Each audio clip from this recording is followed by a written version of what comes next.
ভগবানের উপর একসময় প্রচণ্ড রেগেছিলাম। আজও হয়তো সে অভিমানটা কিছুটা আছে, কিন্তু তাও ভগবানকে খুব বিশ্বাস করি। আজও বিশ্বাস করি। যখন সব হারিয়ে ফেলি তাও বিশ্বাস করি, তাও প্রথম ভগবানের নামটাই মনে আসে। তাই ভগবানের কাছে একটা জিনিসই চাই, এই যে ছোট্ট প্রাণটা আমাকে দিয়েছো, তাকে যাতে ভালো করে রাখতে পারি, ভালো করে মানুষ করতে পারি, সেই শক্তি দাও। আমার জীবন থেকে তো সব কেড়ে নিয়েছো, আমার ওই ছোট্ট প্রাণটার জীবন থেকেও বড় অবলম্বনটা কেড়ে নিয়েছো।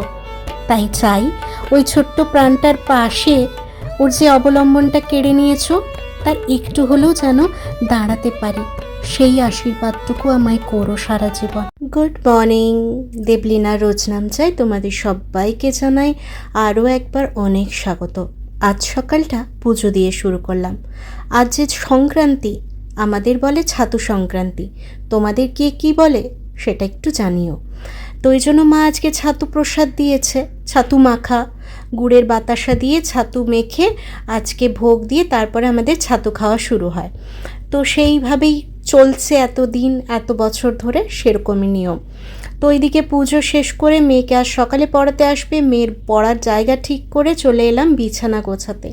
বিছানা গুছিয়ে চলে যাব আজকে রান্নাঘরে, কারণ আজকে দেখছি মায়ের ঠিক রান্না করার মুডটা নেই। বুঝতে পারি যেদিন মায়ের ইচ্ছে থাকে মা সকালবেলা থেকে রান্নাঘরে ঢুকে যায়, তবে যেদিন একদম ইচ্ছে থাকে না সেদিন কিন্তু মাকে দেখলেই বোঝা যায়। আর এই দেখো, বেশ কিছু কাপড় কালকে বেরিয়েছিলাম মেলা, সেইগুলো পড়ে রয়েছিল, এসে ওই রকম একটু হাওয়ায় মেলে দিয়েছিলাম। তো তারপর আর গোছানো হয়নি। মায়ের শাড়ি বলো, আমার চুড়িদার, মেয়ের জামা সব কিছুই রাখা আছে, সেগুলোকে ভাবলাম ভাঁজ করে তারপরে ওই যে নতুন জামাগুলো তোমাদের দেখিয়েছিলাম কিনে আনা হয়েছে বা মা দিয়েছে, কোনোটাই আর আলমারিতে ঢোকানো হয়নি। তো আজকে ভাবলাম বেশ খানিকটা সময় আছে এখন, তাহলে ওইগুলো ওখান থেকে ঢুকিয়ে দিই, আর এই জামা কাপড়গুলো তাহলে ওখানে রাখতে পারবো। না হলে না আলনাটা একদম ভর্তি হয়ে আছে, অন্য কোনো জামা কাপড় রাখার আর জায়গাটুকু নেই। তো সেই জন্যই সেই কাজ করব বলেই মানে এখন রেডি হয়েছি। যে মা প্রসাদ নিয়ে চলে এসছে, বেটুর মুখে একটু দিল, আমার মুখে একটু দিল, আমাকে বলছিল খাবি, আমি বললাম এখন পুরোটা খাবো না, তুমি রেখে দাও, আমি পরে খেয়ে নেবো। ওই জন্য একটু মুখে দিয়ে চলে গেল। এই যে আলমারি খুললাম, আলমারি খুলে সমস্ত জামা কাপড় যা যা নতুন আছে সব আলমারিতে ঢুকিয়ে দেবো। এখানটা পুরো বোঝা হয়ে আছে। ওই যে উদ্যোগ না নিলে হয় না, করব করছি এই রকমই চলতে থাকে। আর কোনো দিন উদ্যোগ নিলে দেখবে সেই কাজটা খুব ভালোভাবে তাড়াতাড়ি হয়ে গেছে। এটাই হচ্ছে আমাদের সমস্যা। তো চলো, এই যে আমি কাজ করছি, মেয়েও এখানে ঘুরঘুর করছে, কখন ম্যাম আসবে কখন ম্যাম আসবে। আমি ওকে বললাম যে 10টার সময় আসবে বলেছে। তো তার তো যতক্ষণ না আসবে তার তো প্রশ্নের ডালি খোলাই আছে। আমি কাজ করছি, এটা কি ওটা কি সেটা কি করেই যাচ্ছে। এই যে রান্নাঘরে চলে এসেছি, মেয়ের ম্যামও চলে এসছে। আজকে সেরম কিছু রান্না না, আজকে খুব সাদা সরল, মানে একদমই কম রান্না আছে। মাছ করব আজকে, মাছের ঝাল আর বেটুর মাছের ঝোল, আর একদিকে ভাত বসিয়ে দিয়েছি। এই হচ্ছে আজকের রান্না, আর সেরকম কোনো রান্না নেই। তো মাছের ঝালটা কীরকমভাবে করব তোমরা সবাই সেভাবেই করো জানি, তো আমি কিভাবে করছি চলো তোমাদেরকে আজকে দেখিয়ে দিচ্ছি মাছের ঝালটা কিভাবে করছি। মাছ ভাজতে বসিয়ে দিয়েছি, যে মাছ ভাজা হয়ে গেছে, এবার তুলে নেব। আর এখান থেকে একটা মাছ বেটু রেখে দেবো, বাকি যে মাছগুলো আছে সেগুলো ঝাল বানাবো।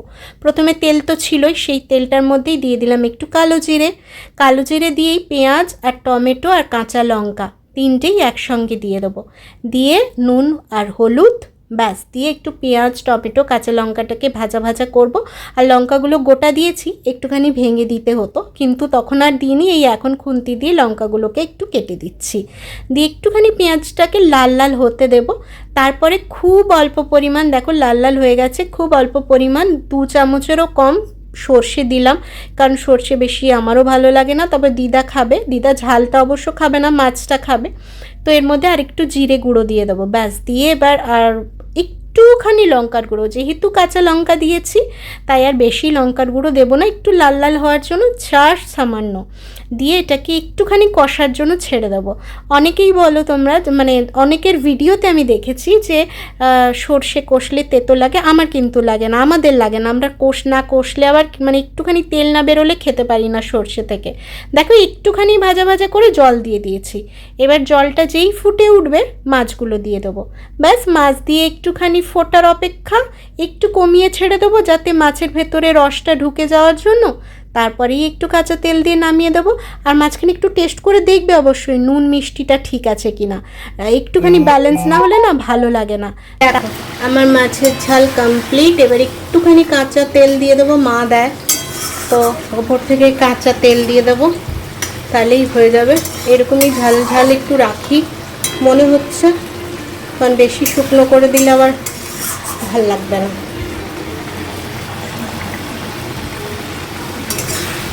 এটাই মনে হচ্ছে বসে যাবে একটু পরে, ঠান্ডা হলে। চলো এবার একটু কাঁচা সর্ষের তেল দিয়ে দিই। এই ঝোলটা রেখে দিই বলো।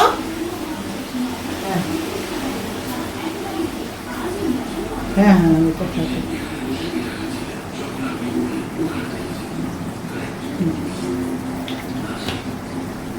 ভাতটা নামিয়ে দেবো, দুধটা বসিয়ে দিবি।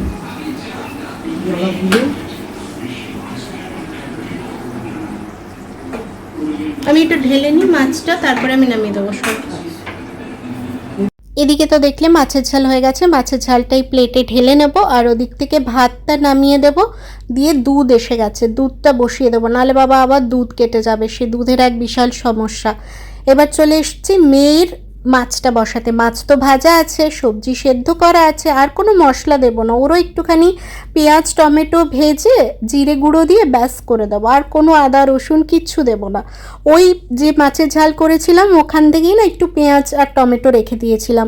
তবে ও মাছের ঝালের জন্য লম্বা লম্বা কাটা ছিল, এটা একটু কুচি কুচি করে দেবো। আমার মেয়ে আবার পেঁয়াজ মুখে লাগলে খেতে চায় না, ওর এটা একটা বিশাল বড় সমস্যা। যদি ঝোলে ঝালে যেখানে মুখে পেঁয়াজ লেগে গেছে সেটা ফেলে দিতে হবে।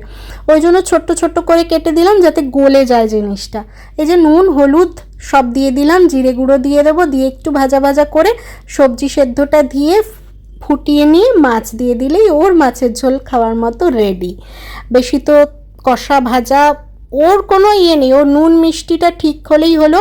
তোমাদের নুন বেশি জিনিসটা একদম খেতে চায় না, যে জিনিসে নুন বেশি হয়ে যাবে সে জিনিসটা খাবে না, তাতে একটু নুন কম হোক ওর কোনো সমস্যা নেই।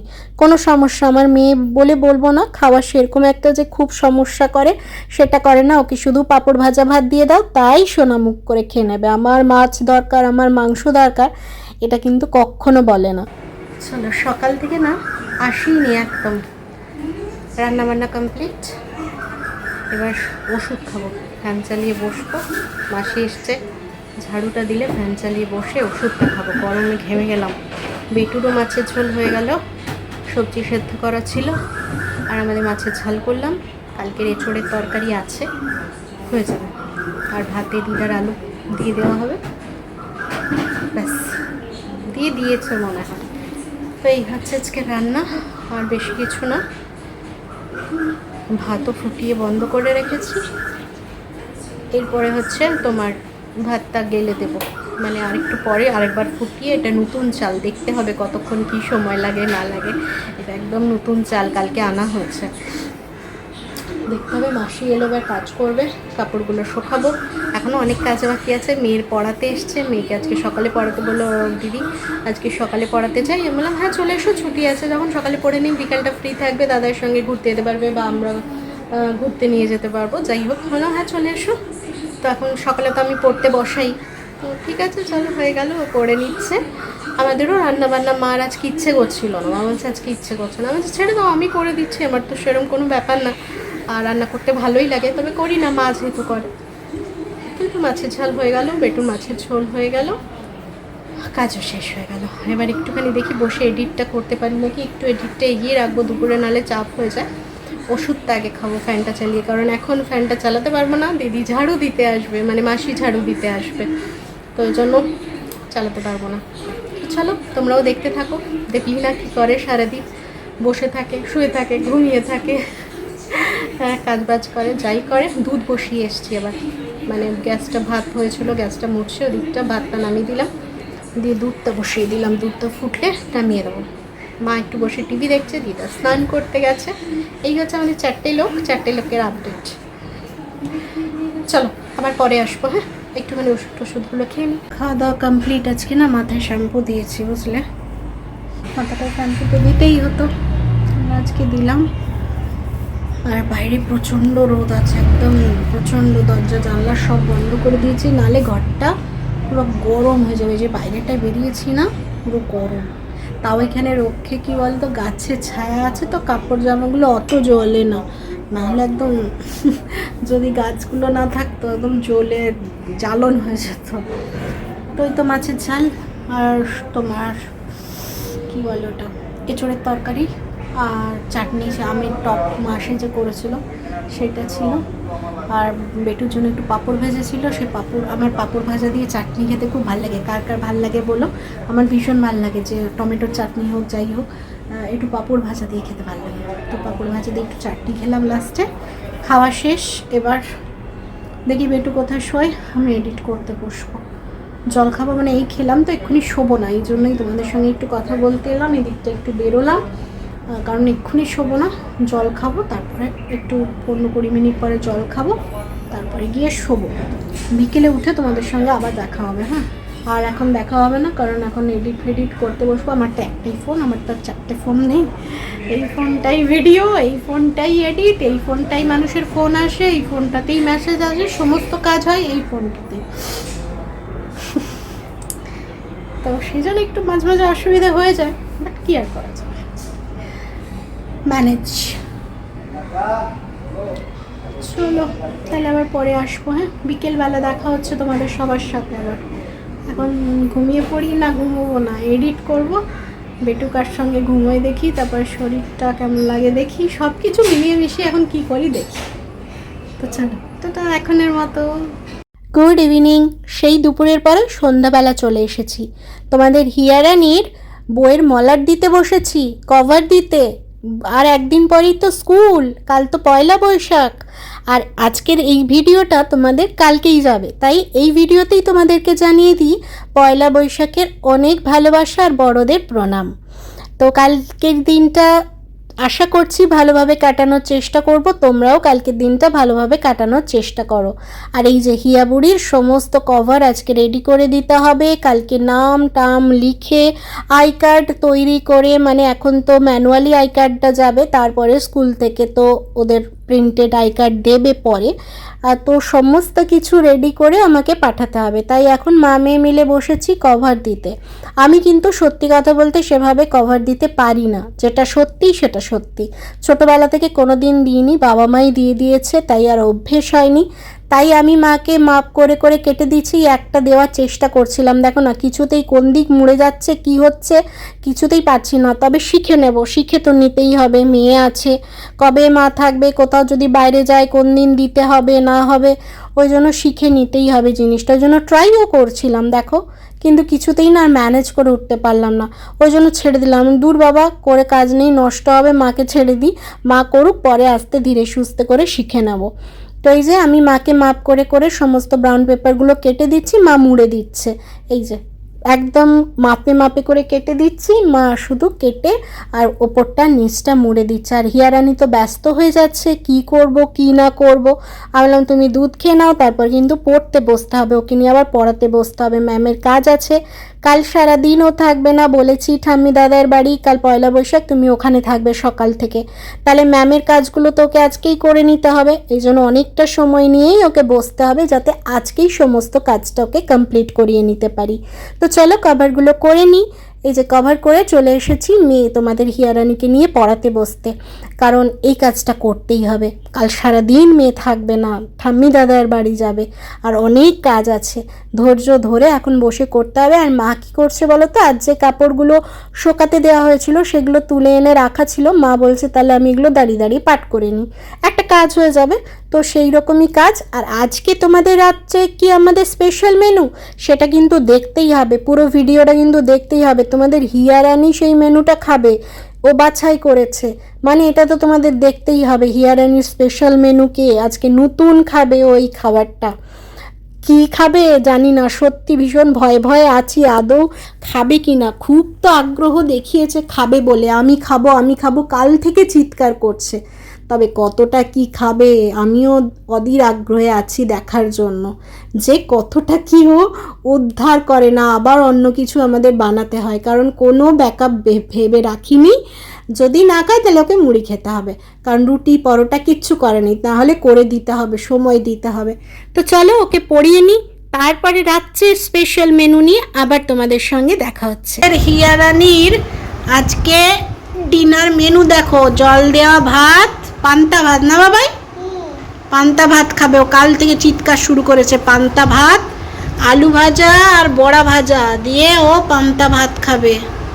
ওটার মধ্যে দেয় না, আগে ভাত নাও, আজ ফার্স্ট খাচ্ছে ও। খাও আগে ভাত নাও মুখে, চলো চলো ভাত নাও, চলো ভাত নাও মুখে, বাটিটা একটু আগাও সামনের দিকে, হ্যাঁ নাও মুখে ভাত নাও, হ্যাঁ এই তো। এবার একটু আলু ভাজা আর একটু বড়া নাও। একটা লঙ্কা দিলে, শুকনো লঙ্কা ভাজা। না না সব শিখে যাবে আমার বেটু, না ও চলে যাবে, ও চলে যাবে না।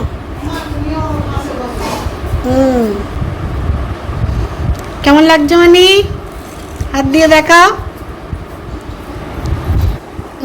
খাও নিজের মতো করে খাও, আমি টিভি চালিয়ে দিচ্ছি এবার তোমার, খেয়ে নাও। হ্যাঁ টিভি ছাড়াই খেয়ে নিবি, এত ভালো লেগেছে ও, টিভি ছাড়াই আজকে খেয়ে নেবে, আর পান্তা ভাত এত ভালো লেগেছে। খাও। রাত্রের খাওয়া দাওয়া কমপ্লিট, চুলও বেঁধে নিয়েছি, বিছানাও হয়ে গেছে, মামে এখানে শোবো। আর দেখলে তোমাদের হিয়ারানি আজকে প্রথম জল ঢালা ভাত খেতে শিখেছে। মা টিভির আওয়াজ আসছে। আর তোমাদের হিয়ারানির আরেকটা গুড হ্যাবিট হয়েছে, কি বলো তো, এই দেখো দিবেলা কাউকে বলতে হয়নি, কাউকে শেখাতে হয়নি, ও নিজে থেকে আজ 2-3 দিন হয়ে গেল খেয়ে উঠেই ব্রাশ নিয়ে ব্রাশ করে। খুব ভালো হ্যাবিট হয়েছে, এটা একটা নিজে থেকে করেছে এটা। আজ প্রথম জল ঢালা ভাত খেলো, খাবে কি কেমন খাবে কি খাবে বুঝতে পারিনি। পান্তা ভাত খাবো, পান্তা ভাত খাবো, পুরো পান্তা ভাত একদম, যাও মুখটা ধুয়ে এসো। তো পান্তা ভাত পুরো একদম সাবার করে দিয়েছে। যাই হোক, কোনো কোনো দিন এমন হয় যে ভাত করা থাকে, করতে ইচ্ছে করে না, বাচ্চা কি খাবে তার জন্য আবার আলাদা কিছু, সেটা করতে হবে না, আমাদের মতনই শিখে গেছে। আর খাওয়াটা তো খারাপ না, সকালের ভাত বিকেলে জল ঢেলে দেওয়া, আর তো কিছুই না। খুব ভালো করে তৃপ্তি করে খেয়েছে। আর এর সঙ্গে আজকের ভিডিওটাও শেষ করে দেবো। এখন তো খেয়ে দিয়ে ঘুমিয়ে পড়বো, আর ফোন টোন দেখা দেখি কিচ্ছু না। এখন খুব নিয়ম মেনে চলছে, মানে বেশ কিছু ডাক্তারের আমি দেখলাম, ডাক্তার বলেছে শোয়ার 1 থেকে 1.5 ঘন্টা আগে ফোনের থেকে দূরে থাকতে হবে। তো সেইটাই মেনে চলছি, তাহলে নাকি ঘুমটা খুব ভালো হয়, আর ঘুম ভালো হলে শরীরের নানা রোগ উপশম হয়। তো সেই জন্যই। কেন যাও দরজাটা লাগাও, আওয়াজ আসছে খুব জোরে, টিভির আওয়াজ আসছে। তো ওই জন্যই নিয়মগুলো মেনে চলার চেষ্টা করছি। খেয়ে নিয়েছি অনেকক্ষণ আগে, এটাও বলেছে যে খেয়ে সঙ্গে সঙ্গে শোবে না। এখন তো শুচ্ছি না, এখন অনেক কাজ আছে, বিছানা করলাম, তারপর ওষুধ খাওয়া আছে, বাথরুম যাওয়া আছে, এই করে এখন 1 ঘন্টা কেটে যাবে। মেয়ের ক্রিম লাগানো আছে, সব কিছু করতে করতে এখন অনেকটা সময় লাগবে। তবে ফোনটা আর দেখবো না এখন আর। তো ভিডিওটা এখানেই শেষ করে দেবো। মেন কথা হচ্ছে এটা, কালকে আবার নতুন, কাল 1লা বৈশাখ, কাল আবার একটা নতুন বছর শুরু হয়ে যাবে। দেখতে দেখতে দিন, বছর, মাস কিভাবে পেরিয়ে পেরিয়ে চলে যাচ্ছে বলো জীবন থেকে। কি আর করা যাবে, যত তাড়াতাড়ি শেষ হয় তত ভালো। আর মেয়েটা এত তাড়াতাড়ি বড় হয়ে যাচ্ছে, মাঝে মাঝে মনে দুঃখ হয়, আর মাঝে মাঝে মনে হয় ভালোই হচ্ছে মেয়েটা তাড়াতাড়ি বড় হয়ে যাচ্ছে। তো আর কি বলবো, কিছুই বলার নেই। যা বলবো আবার কালকের ব্লগে বলবো, সব একটা ব্লগে বলে দিলে হবে না, কি বলো? কালকের ব্লগের জন্য তো বাঁচিয়ে রাখতে হবে, তার জন্য আজকের ব্লগটা এখানেই শেষ করতে হবে। আমার ব্লগগুলো যদি তোমাদের ভালো লাগে তাহলে অবশ্যই একটা লাইক, কমেন্ট, শেয়ার করো। পাশে থেকো, আর যারা নতুন দেখছো তারা একটা সাবস্ক্রাইব করে পাশে থেকো। তো চলো আজকের মতো Bye bye টাটা, করো গুড না। নাইট। আমি করবো। এসো চলে এসো, গুড নাইট করবো। কিছু কথা তো বলে নে। আমার হিয়া আমি হ্যান্ড ওয়াশ করেছি কেন? পোকা থাকবে। হ্যান্ড ওয়াশ করেছে, মুখ ধুয়েছে, রাত্রিবেলার যা যা কাজ করে, এবার আমি ওকে ক্রিমটা লাগিয়ে টয়লেট দেবো। করবো। হ্যাঁ, পা ধোবে, সব করে আসবে, ধুবো। মুখটা শুকনো করে মুছো যাও। আর একটু ওয়াশ করে নিয়েছি। হ্যাঁ, তারপরে ক্রিম লাগিয়ে দেবো সবার শেষে, মুখটা ট্রাই করে মুছে ক্রিমটা লাগিয়ে দেবো। এরকম না তো চলো আজকের মতো tata, good night. Tata good night. Tata good night.